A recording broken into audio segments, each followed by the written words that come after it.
Clear है screen सामने? Current affairs की खुल गई स्लाइड्स। करंट अफेयर्स इसलिए करवा रहा हूँ क्योंकि ऑलमोस्ट हमारा इस्लामियात का पोर्शन क्लियर है। जो मैंने लेक्चर्स लिए हैं वो इनफ हैं फार्मा हाउस के।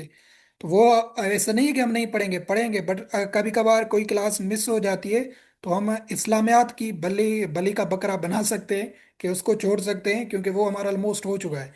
बाकी और जैसे करंट अफेयर्स रहता है, करंट अफेयर्स काफ़ी टाइम से हमने नहीं किया है। तो ये मेजर चीज़ें हैं, ये हमने करनी है। सही है। तो पहला क्वेश्चन क्या है कि in 2026 Pakistan confirmed its role as a mediator to deescalate regional tensions between two country. किसके बीच में डी एस्केलेशन के लिए पाकिस्तान को मीडिएटर का काम करना पड़ रहा है? तो आपने देखा है जंग चल रही थी यूएसए और ईरान की। इसमें पाकिस्तान ने एज अ डिप्लोमेटिक अप्रोच अपनाई थी। उसमें पाकिस्तान ने नाम दिया था एज अ मीडिएटर का कि मैं आपका सुलह कराऊंगा। सही हो गया। तो पाकिस्तान इन दोनों की जंग में एज अ मीडिएटर का काम कर रहा है। यह भी 2026 की डेवलपमेंट है। Which death anniversary of Zulfikar Ali Bhutto 4 April 2026 को मनाई जाएगी? तो वो आपने याद रखना है, 47th। तो जुल्फकार अली भुट्टो को फांसी जो दी गई थी 4 अप्रैल 1979 को, 1979 को जिया की रिजीम ने जुल्फकार अली भुट्टो को हैंग किया था। तो उसकी जो अभी कल जो है ना, शायद या आज 4 हो गई, तो वो जो है मनाई जाएगी 47th डेथ एनिवर्सरी। सही है। वही सेम क्वेश्चन है। As per April 2000 Pakistan is trying to play a mediating role in tension involving which countries? किन के बीच में टेंशन्स हो रही है? वो हो रही है ईरान, यूएसए और इसराइल के दरमियान। इन तीनों कंट्रीज की जंग चल रही है तकरीबन 2 हफ्तों से, 3 हफ्तों से। तो पाकिस्तान एज अ मीडिएटिंग का रोल अदा कर रहा है। तो ये आप सबको अभी क्लियर हो गया होगा। Which Pakistani cricketer has been fined 20 million fine in March 2026? किस पाकिस्तानी क्रिकेटर पे 20 मिलियन का फाइन लगाया गया था? तो वो आपने अगर सोशल मीडिया देखा होगा तो नसीम शाह पे, जिन्होंने मरियम नवाज शरीफ की क्या की थी, उस पे कोई क्रिटिसाइज की पोस्ट की थी उस पे, जो उस पे 20 मिलियन का हर्जाना लगाया गया था नसीम शाह पे।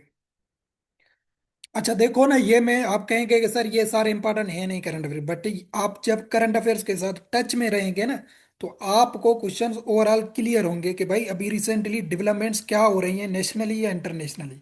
चलो ये क्वेश्चन आएगा नहीं, बट आपके जहन में ये चीज़ होंगी कि भाई ये भी मुझे पता है। तो कुछ खुदा ना खास्ता कहीं से भी जो है ना उसके नज़दीक क्वेश्चन आ जाएगा तो आपको कम से कम क्लियर होगा। इसलिए ये छोटे मोटे या जो इंपॉर्टेंट नहीं है वो भी करवा रहा हूँ, ताकि आपको करंट अफेयर्स का पता हो कि दुनिया में अभी चल क्या रहा है।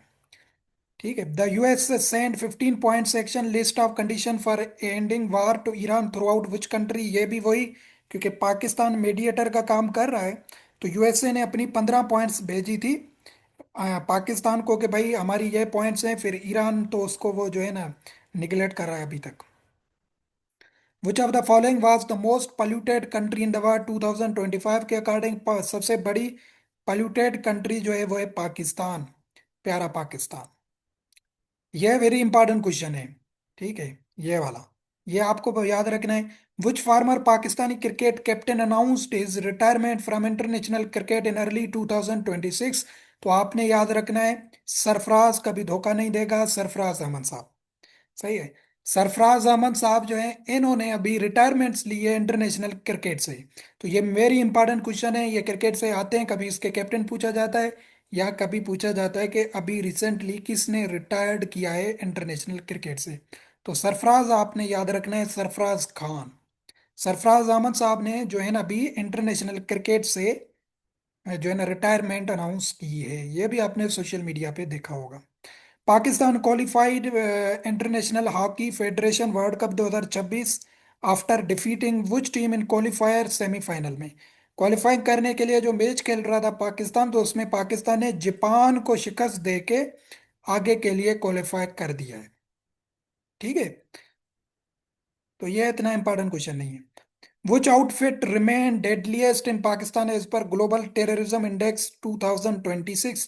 ग्लोबल टेररिज्म इंडेक्स 2026 के मुताबिक पाकिस्तान फर्स्ट नंबर पे है। मैंने शायद पिछली वाली करंट अफेयर्स में आपको बताया था पाकिस्तान सेकंड नंबर पे था 2025 में। अभी 2026 में अल्हम्दुलिल्लाह हम फर्स्ट नंबर पे आ चुके हैं। टेररिज्म में। तो सबसे ज्यादा हमारे पास जो आउटफिट पाया गया है जिसने सबसे ज्यादा दहशतगर्दी की है पाकिस्तान में, वो है टीटीपी। टीटीपी फुल फॉर्म किसका है? तहरीक तालिबान पाकिस्तान। ठीक है, तहरीक तालिबान पाकिस्तान, जो अभी काबुल में लोकेटेड है, जहाँ पे अभी पाकिस्तान वहाँ पे जो है ना अपनी क्या कहते हैं हवाई में जो है ना अड्डों को उनको तबाह कर रहा है काबुल में। तो टीटीपी ने सबसे ज्यादा पाकिस्तान में हमले किए हैं। तो इसकी वजह से पाकिस्तान पूरी दुनिया में फर्स्ट नंबर पे है ग्लोबल टेररिज्म में। Who is the current director general of FIA federal investigation? Federal FIA का फुल फॉर्म भी पता हो आपको, कभी कभी पेपर में आता है। फेडरल इन्वेस्टिगेशन एजेंसी इसको कहा जाता है। तो एफआईए का करंट डीजी कौन है? वो है डॉक्टर ओस्मान अनवर। ठीक है, डॉक्टर ओस्मान अनवर ये आईजी थे पंजाब पुलिस के। अभी इनको एफआईए का डायरेक्टर जनरल बनाया गया है। तो ये एमसीक्यूज भी इंपॉर्टेंट है करंट अफेयर्स के हवाले से। ये इतना इंपॉर्टेंट नहीं है। Current spokes person of ministry of foreign affairs वो है ताहिर हुसैन। बट ये इतना इंपॉर्टेंट नहीं है। ये भी वेरी इंपॉर्टेंट है, इसमें आप कंफ्यूज हो सकते हैं। Who is the current president या head of state of Pakistan? इसमें आप क्यों हो सकते हैं? अगर वो प्रेसिडेंट ना देता, हेड ऑफ स्टेट देता, तो आप फिर कंफ्यूज होते। शायद मैंने ये बताया हुआ है question.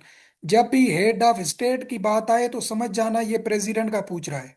Head of state, head of state का पूछे तो प्रेसिडेंट की बात हो रही है। हेड ऑफ गवर्नमेंट पूछे, ये याद रखिएगा, हेड ऑफ गवर्नमेंट पूछे तो आपने याद रखना है अभी प्राइम मिनिस्टर की बात हो रही है। अगर क्वेश्चन आ जाए who is the current head of government in Pakistan, तो आपने करना है शहबाज शरीफ। शहबाज शरीफ प्राइम मिनिस्टर है ना, तो वो हेड ऑफ गवर्नमेंट है। अगर पूछा जाए हेड ऑफ स्टेट कौन है, तो वो होगा आसिफ अली जरदारी। उसने तो यहाँ पे प्रेसिडेंट लिख दिया है तो आपको क्लियर होगा। बट हेड ऑफ स्टेट और हेड ऑफ गवर्नमेंट आपको क्लियर करवाना था। सही है। ये भी वेरी इंपॉर्टेंट क्वेश्चन है क्योंकि ये अभी चेंज हुआ है। तो ये भी आपने याद जरूर रखना है। Who is the current governor of Sindh? मैंने ग्रुप में भेजा था, आपने याद रखना है निहाल हाशमी। निहाल हाशमी जो है ये करंटली सिंध के गवर्नर हैं। इससे पहले थे कामरान खान टिसोरी। और इसका नंबर भी याद रखें, ये कौन से गवर्नर हैं? 34th। 34th governor of Sindh है। अगर एडवांस में क्वेश्चन दे दे, क्योंकि अभी तो सोशल मीडिया है सबको पता है निहाल हाशमी हो गया, तो वो दे देगा कि Nihal Hashmi is dash dash governor of Sindh. तो उसने बता दिया आपको कि निहाल हाशमी है। बट अगर आपसे नंबर पूछ ले, तो नंबर भी आपको हमारे स्टूडेंट्स को क्लियर होना चाहिए कि 34th गवर्नर ऑफ सिंध है ये। ठीक है, तो ये आपने नंबर इसका जरूर याद रखना है, क्योंकि ये अभी चेंज हुआ है तो ये क्वेश्चन जरूर करंट अफेयर्स में आएगा। Who is the current head coach of Pakistan men's team in test cricket? तो वही सरफराज अहमद, जिन्होंने रिटायरमेंट ली, तो ये अभी हेड कोच बन चुके हैं Pakistan men's test cricket team के। Which critical waterway remains disputed as of April 2026, leading a coalition of over 30 nations led by UK to strategize it reopening? ये आपने देखा है कि ये आबा हरमज है, जिसको स्ट्रेट ऑफ हरमज कहा जाता है। ये अभी डिस्प्यूट चल रहा है पूरी दुनिया में। अभी क्या है, स्ट्रेट किसे कहते हैं? स्ट्रेट कहते हैं नेरो पार्ट ऑफ वाटर को। ठीक है, नेरो पार्ट ऑफ वाटर को स्ट्रेट कहा जाता है, जो कनेक्ट करता है टू बिग वाटर्स को। यहाँ से भी वाटर बॉडी है, यहाँ से भी वाटर बॉडी है। इनके बीच में जो नेरो वाटर पानी होता है, नेरो वाटर बॉडी होती है, उसको स्ट्रेट कहा जाता है। अभी यहाँ पे आता है ईरान। ठीक है, ये ईरान के कब्जे में है स्ट्रेट ऑफ हर्मस। ये मैंने क्वेश्चन भी बताया था, 20 to 30% ग्लोबली ऑयल जो है यहाँ से गुजरता है, स्ट्रेट ऑफ हर्मस से। ये मैप पे भी शायद दिखाया था, नहीं दिखाया तो आपको कभी दिखा देंगे। सही हो गया। तो यहाँ से ईरान आता है, यहाँ से ओमान है, यहाँ यूएई यहाँ से आता है। तो ये ईरान को यूएई ओमान से सेपरेट करता है स्ट्रेट ऑफ हर्मस। और जो है ना पर्शियन गल्फ, ये पर्शियन गल्फ क्या है? Persian gulf. और ये है गल्फ ऑफ ओमान। ये दो वाटर बॉडीज हैं, इन दोनों के बीच में आता है स्ट्रेट ऑफ हर्मस। ठीक है, अगर पूछा जाए स्ट्रेट ऑफ हर्मस किसके बीच में आता है, ऑप्शन में आपको मिलेगा Persian gulf and gulf of Oman. सही है, गल्फ ऑफ ओमान। अगर आ जाएगा कौन से कंट्रीज को सेपरेट करता है, तो Iran, UAE and Oman. But mostly Iran और ओमान को सेपरेट करता है ये। सही हो गया। तो ये ईरान के कब्जे में, यहाँ से बिल्कुल पानी आते, ऑयल के टैंकर्स वगैरह आते हैं, ऐसे जाके फिर यूरोप में जाते हैं। तो अगर यहाँ पे ईरान ने इसको बंद कर दिया तो यहाँ से तेल पूरी दुनिया में बंद हो जाएगा। तो जो अभी तक बंद है, जिसकी प्राइसेस आप देख रहे हैं, अभी तक जो है ना वो हो रही है। तो ये स्ट्रेट ऑफ हर्मस का पावर है। तो ये पूरी दुनिया में अभी जो है ना न्यूज़ चल रही है, तो वो किस स्ट्रेट के बारे में चल रही है? स्ट्रेट ऑफ हर्मस के बारे में चल रही है। पूरा बता दिया आपको इसके बारे में। Who is the current president of Egypt? Egypt मिस्र को कहा जाता है। इसका जो है ना क्या कहते हैं, प्रेसिडेंट कौन सा है? Abdul Fattah al Sisi. Abdul Fattah al Sisi जो है ये इजिप्ट के करंटली मिस्र के प्रेसिडेंट हैं। ये इंपॉर्टेंट क्वेश्चन है, ये 2025 में एसपीएससी में क्वेश्चन आ चुका है। 2025 सीसी की स्क्रीनिंग थी, कंबाइंड कॉम्पिटेटिव एग्जाम की, उसमें ये क्वेश्चन था कि who is the current chancellor of Germany? Germany का भी चांसलर उस टाइम चेंज हुआ था 2025 में। तो उसका नाम है फ्रेडरिक मर्ज। या मैंने ये क्वेश्चन पहले बताया है आपको। फ्रेडरिक मर्ज साहब जो है ये करंट चांसलर हैं जर्मनी के। तो ये क्वेश्चन आ चुका है करंट अफेयर्स में, ये अभी तक हैं। तो आपने ये भी याद रखना है। Who is the current, Japan का भी प्राइम मिनिस्टर चेंज हुआ है। Who is the current prime minister of Japan? Japan की अभी वुमेन प्राइम मिनिस्टर बनी है। उसका नाम है सिनाए ट्रेकेशाई। ट्रेकेशाई, सिनाई ट्रेकेशाई या सिनाई वर्ड आपने याद रखना है। सिनाई जो है ये जापान की करंटली पीएम साहिबा हैं, जिसकी अभी ने डोनाल्ड ट्रंप साहब ने हल्की बेइज्जती भी की थी, सोशल मीडिया पे वीडियो वायरल था। उसके बाद who is the current external affairs minister of India? ये फॉरेन मिनिस्टर है इंडिया के, उसका नाम है जयशंकर साहब। ठीक है, जयशंकर आपने याद रखना है। Who is the current foreign minister of Saudi Arabia? Saudi Arabia के जो किंग हैं उसका नाम है मोहम्मद बिन सलमान। और फॉरेन मिनिस्टर जो है वो है फैसल बिन फरहान अल सऊद। फैसल सऊद आपने याद रखना है, बस फैसल के नाम से। ये फॉरेन मिनिस्टर हैं सऊदी अरबिया के। ये भी इतना इंपॉर्टेंट नहीं है। Who was the sworn as the youngest ever prime minister of Nepal? भी अभी चेंज हुए हैं 27 मार्च को। इलेक्शन हुई थी नेपाल में, तो वो कौन से प्राइम मिनिस्टर इलेक्ट हुए नेपाल में? उसका नाम है बेलन शाह। बेलन शाह इज करंटली, अगर पूछा जाए नेपाल के प्राइम मिनिस्टर का क्या नाम है, बेलन शाह। जैसे हमने बंगाल का भी बताया था आपको, बांग्लादेश का तारिक रहमान, वो भी यंगेस्ट आए हैं अभी, तारिक रहमान। तो ऐसे ही नेपाल, नेपाल भी जो है ना साउथ एशिया में लोकेटेड है, तो आपको याद होना चाहिए बेलन शाह जो है नेपाल के करंटली पीएम बने। Which country will host G7 summit 2026? हर साल इन डिफरेंट ऑर्गेनाइजेशंस की समिट्स होती हैं, तो उनके होस्ट जो कंट्रीज होते हैं उनसे सवाल आता है। G7 समिट में आते हैं Canada, France, Italy, Germany, USA, UK, ये सारे कंट्रीज, उसमें जापान, ये मेंबर्स हैं, तो 7 कंट्रीज मेंबर हैं। तो इसकी जो अभी मीटिंग होने वाली है 2026 में, जुलाई के मंथ में या जून के मंथ में होगी। तो ये होने जा रही है फ्रांस में। तो आपने ये सिंपली याद रखना है कि अगर क्वेश्चन आ जाए कि G7 समिट 2026 कहाँ पे होगी, फ्रांस में होगी, ये आपने याद रखना है सिंपली। जो 2025 की समिट थी वो कनाडा में हुई थी। ठीक है, जो इतने इनके 7 मेंबर्स होते हैं, उन 7 मेंबर्स के बीच बीच ये मीटिंग्स इनकी हर साल होती रहती हैं। तो इस दफा फ्रांस में होने जा रही है, तो ये आपने याद रखना है, ये भी इंपॉर्टेंट एमसीक्यू है। तो जो नेपाल में इलेक्शंस हुई जिसमें ये बेलन शाह इलेक्ट हुए हैं, तो उनकी पार्टी थी राष्ट्रीय स्वतंत्र पार्टी, आरएसए। बट पार्टी का नाम याद रखने की जरूरत नहीं, जस्ट आपको पता हो। Who signature will appear on US dollar bills from June 2026? तो ये भी है, डोनाल्ड ट्रंप साहब ने अभी इशू किया है कि हर यूएस डॉलर पे मेरी सिग्नेचर होगी। तो ये फर्स्ट टाइम यूएस की हिस्ट्री में हो रहा है कि किसी प्रेसिडेंट की सिग्नेचर रुप उस पे करेंसी पे पाई जा रही है। तो ये डोनाल्ड ट्रंप का काम है। Who is the current president of Israel? तो आपने पीएम का तो सुना होगा, बेंजामिन नेतन्याहू का। ठीक है, वो पीएम है, प्राइम मिनिस्टर हैं इसराइल के, बट प्रेसिडेंट आपको पता नहीं होगा, आइसेक हर्जूक। आइसेक हर्जूक जो है ये इसराइल के करंटली प्रेसिडेंट हैं। ठीक हो गया। वो is the current chief security chief of Iran? वो है मोहम्मद बागर। मोहम्मद बाकर। बट ये थोड़ा पर्शियन वर्ड से होते हैं ना, बाकर को वो बागेर बोलते हैं इस तरीके से।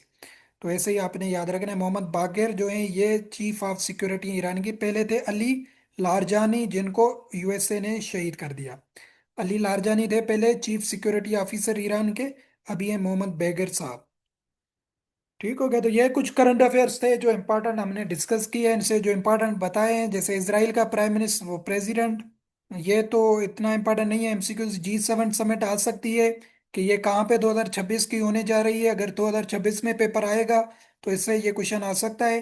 नेपाल का प्राइम मिनिस्टर कौन सा है? बेलन शाह। उसके बाद इंडिया का आपको पता हो फॉरेन मिनिस्टर का नाम क्या है? जयशंकर। उसके बाद जर्मनी का chancellor Friedrich Merz. Strait of Hormuz बता दिया, आपको डिटेल में बताया। सरफराज अहमद ने रिटायरमेंट अभी ली है। Governor of Sindh Nihal Hashmi 34th governor general हैं। ये भी क्वेश्चन आपने याद रखना है। FIA का डायरेक्टर जनरल उस्मान अनवर। बाकी एज सच कोई इंपॉर्टेंट नहीं है। ये सारे इंपॉर्टेंट क्वेश्चन थे।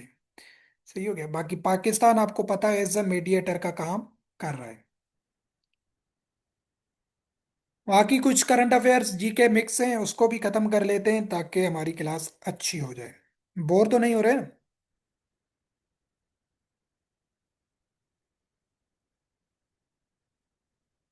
काइंडली बताएं, बोर तो नहीं हो रहे?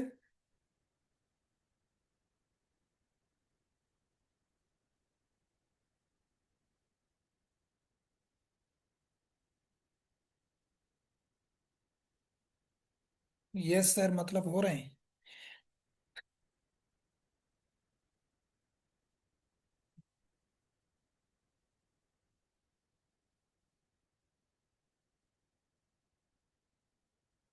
लास्ट क्लास है, उसके बाद छुट्टियां ही छुट्टियां हैं।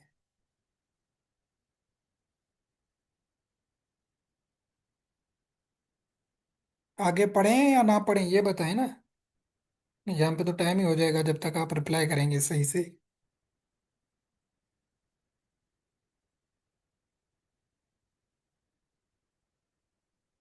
पढ़ें सर, ओके। राफेल तो भाई रेडी है।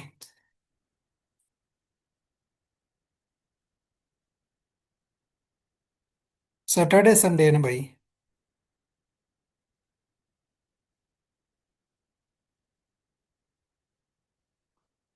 आज चलो क्वेश्चन इंपॉर्टेंट करते हैं, कुछ आपको ही फायदा होगा। Which is the headquarter of United Nation environmental program? ये भी आता है यूनाइटेड नेशन UNEP इसको कहा जाता है, यूनाइटेड नेशन इन्वायरमेंटल प्रोग्राम। ये भी काफी दफा SPSC में आया है क्वेश्चन। तो वो है नेरोबी में। नेरोबी कहाँ पे? कीनिया में। अफ्रीका का कंट्री है कीनिया। नेरोबी उसका जो है ना कैपिटल है। तो वहां पे इसका हेडक्वार्टर मौजूद है, यूनाइटेड नेशन इन्वायरमेंटल प्रोग्राम का। तो ये थोड़ा इंपॉर्टेंट क्वेश्चन है जो इनसे GK वगैरह से इंपॉर्टेंट है, बताता हूँ। करेंसी ऑफ यूक्रेन, ये काफी दफा पहले भी बताया, ये काफी दफा 2 मरतबा SPSC में 2025 में आया था क्वेश्चन ये वाला। करेंसी और इसी का कैपिटल यूक्रेन का, क्योंकि रशिया यूक्रेन की जंग चल रही है ना। हेरवेनिया जो है ये करेंसी है किसकी? यूक्रेन की। और इसका कैपिटल है कीव। ये दोनों आपने याद रखने, यूक्रेन के। यूक्रेन का कैपिटल है कीव और इसकी करेंसी है हेरवेनिया। ठीक है। Planet with maximum number of moons, काफी दफा बताया सैटर्न पे सबसे ज्यादा मून्स पाए जाते हैं, मोर देन 200 मून्स हैं। फर्स्ट नोबेल ल्यूरेट्स मैंने काफी दफा बताया, फिर भी मैंने ये ग्रुप में क्विज शेयर की थी। काफी ने डॉक्टर अब्दुल सलाम जाके किया था। ऐसा नहीं है, अब्दुल सलाम पाकिस्तान से पहले हैं, पर पूरी दुनिया में मुस्लिम में से सबसे पहले अनवर सादत थे जिनको नोबेल प्राइज मिला था। तो ये गलती ना करें please. When did the Soviet union collapse into 15 states? Soviet union जो था, जिसको आजकल रशिया कहा जाता है, रूस कहा जाता है, तो इसको पहले सोवियत यूनियन कहा जाता था। इससे 15 कंट्रीज इमर्ज हुए थे जब ये टूटा था 1991 में। ठीक है, कितने कंट्रीज निकले थे ये आपको सवाल में ही दे दिया था, 15 स्टेट्स। 15 स्टेट्स इससे निकली थी। तो ये कभी क्वेश्चन आता है कि सोवियत यूनियन 1991 में जो है ना टूटा था, कोलेप्स हुआ था, how many states are emerge? 15 states are emerged. एक क्वेश्चन ये और पूछा जाए कब हुआ था? 1991 को। सही है। ट्विटर का हेडक्वार्टर कहाँ पे है? सैन फ्रांसिस्को में, ये भी मैंने बता दिया है आपको। वर्ल्ड बैंक का कहाँ पे हेडक्वार्टर है? वाशिंगटन DC में, ये भी हम पढ़ चुके हैं। What is the new height of mount Everest? Mount Everest की हाइट क्या है? 8848 मीटर, 0.86। पर ये आपने याद रखना है। ठीक है। ये माउंट एवरेस्ट की हाइट है। ये कहाँ पे मौजूद है? नेपाल में मौजूद है। दुनिया का बुलंद तरीन चोटी है, बुलंद तरीन माउंटेन है। द टेन्योर ऑफ जज of international court of justice ICJ. ये अभी एक क्वेश्चन भेजा था ना, उसमें पूछा गया था आईसीजे का हेडक्वार्टर कहाँ पे, मैंने आपको काफी दफा बताया है, द हेग में। ठीक है, द हेग नेदरलैंड में इसका हेडक्वार्टर है। और इसमें 9 सालों के लिए जज इलेक्ट होते हैं। और जज का तादाद है 15। 15 जजेस होते हैं और वो 9 ईयर्स के लिए इलेक्ट होते हैं। और ये एएसएफ में अभी क्वेश्चन अपीयर हुआ था कि इसका हेडक्वार्टर कहाँ पे, ये मैंने काफी दफा को बताया आपको, द हेग में इसका हेडक्वार्टर। ये लिखा भी हुआ है पूरी डिटेल, इंटरनेशनल 15 जजेस होते हैं, 9 ईयर्स के लिए इलेक्ट होते हैं, इसका हेडक्वार्टर हेग में नेदरलैंड में। जो जनरल असेंबली का प्रेसिडेंट होता है यूएनओ में, उसका जो टेन्योर होता है वो 1 साल के लिए होता है। ठीक है। फिनेंशियल एक्शन टास्क फोर्स फाटफ जिसे कहा जाता है, इसका हेडक्वार्टर भी काफी दफा बताया है, पेरिस में है। ठीक है, तो ये भी इंपॉर्टेंट क्वेश्चन है। फाटफ का हेडक्वार्टर कहाँ पे, पेरिस में।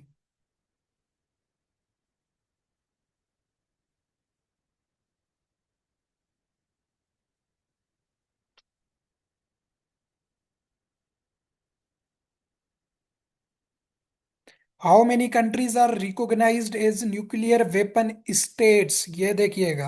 अगर न्यूक्लियर पावर्स पूछे जाएं तो फिर होंगे 9। अगर न्यूक्लियर स्टेट्स पूछी जाएं, ये मैंने आपको पहली दफा पहले भी बताया है, तो अब स्टेट्स पूछी जाएं तो वो है 5। ठीक है, ये नाम लिखे हुए हैं 5, कौन कौन से, USA, Russia, UK, France, China, ये 5 न्यूक्लियर स्टेट्स मानी जाती हैं। मतलब इन्होंने 1970 से पहले पहले एटम बम बना लिया था। उसके बाद 4 कंट्रीज ऐसी आई जिन्होंने न्यूक्लियर बम बनाया था। उसमें सबसे पहले इंडिया, फिर पाकिस्तान, इजराइल, नॉर्थ कोरिया। सही हो गया, तो इन चारों को ओवरऑल मिला के इनको न्यूक्लियर पावर्स जब पूछा जाए तो फिर 9 कंट्रीज हैं जिनके पास एटॉमिक बम है, बाकियों के पास नहीं है। काफी दफा ये बताया 2026 का जो अभी होने जा रहा है, कनाडा, मेक्सिको, यूएसए में होगा।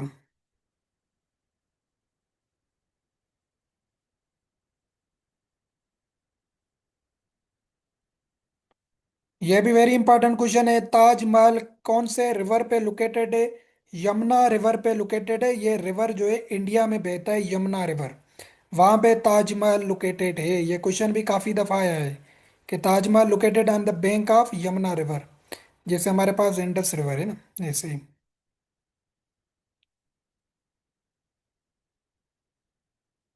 द लॉन्गेस्ट, ये भी रिसेंटली जो मैंने पेपर में क्वेश्चन भेजे थे आपको, पास्ट पेपर एएसएफ का, उसमें ये भी क्वेश्चन था।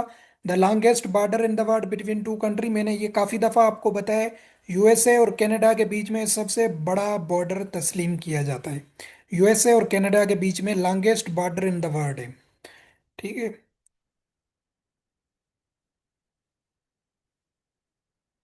49th parallel, very good.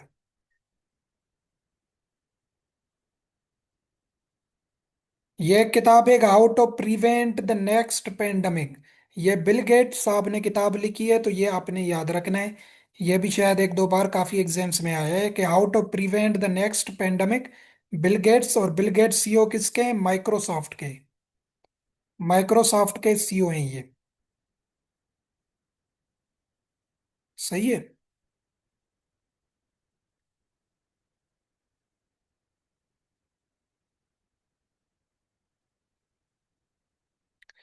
Was the second prime minister of Pakistan. आपको अभी फिंगर टिप्स पे याद होने चाहिए ये सातों प्राइम मिनिस्टर। ख्वाजा निजामुद्दीन दूसरे प्राइम मिनिस्टर थे, किसके, पाकिस्तान के।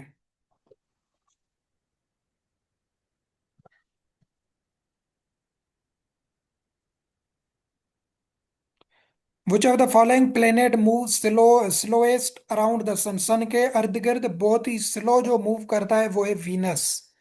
वीनस सन के अराउंड बिल्कुल स्लो मूव करता है, ये भी एमसीक्यूज आपको पता होना चाहिए। और फास्ट कौन सा मूव करता है सन के अराउंड, वो होता है जुपिटर। ओ सॉरी, मर्क्यूरी। किसकी माइक आने, राफेल बंद करें बेटा। चलो मैंने बंद कर दिया आपको। ठीक है, फास्टेस्ट कौन सा करता है, मर्क्यूरी करता है। तो यहां तक एमसीक्यूज करते हैं ताकि वो हो जाए। स्लोएस्ट पूछा जाए तो वीनस, और फास्टेस्ट पूछा जाए तो वो होता है मर्क्यूरी। ठीक है। ये आपने याद रखना है।